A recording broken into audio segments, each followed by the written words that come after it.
That charge itself is unconstitutional. It's null and void. It has no effect. So from now on, whether you give the 5-day notice or not, nobody can be charged.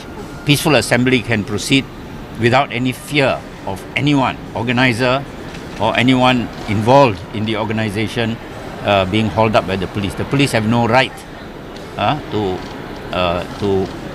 charge anybody in this respect. All they need to do is, once they're given a notice, to come and give some protection to the assembly itself. So this is a very, very important decision. It's a landmark decision because it restores the fundamental right of citizens to have peaceful assemblies as and when they like, so long as it is peaceful. Saya just nak ingatkan semula bahawa saya didakwa di mahkamah pada tahun 2022 kerana menganjurkan himpunan mana kapal LCS.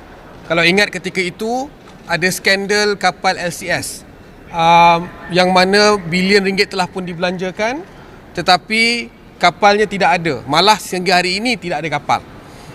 Waktu itu ada yang sekarang ini dah jadi menteri dan dah berhenti menteri pun, ada yang bersama dengan kerajaan turut bersama dengan kita berhimpun secara aman menuntut keadilan, menuntut supaya isu ini diselesaikan.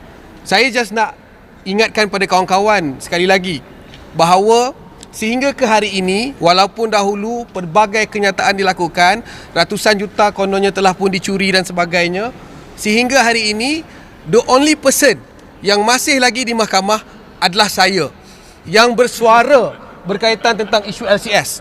Malah yang telah pun didakwa seorang sebelum ini, seorang general, telah pun digugurkan kes kerana masalah mental.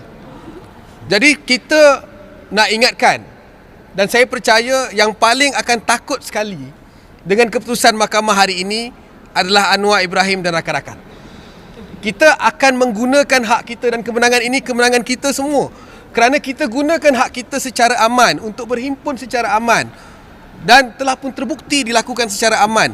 Kita turun naik mahkamah lebih 3 tahun, malah orang yang terlibat dengan skandal rasuah, mereka yang terlibat dengan skandal-skandal masih bebas sehingga ke hari ini.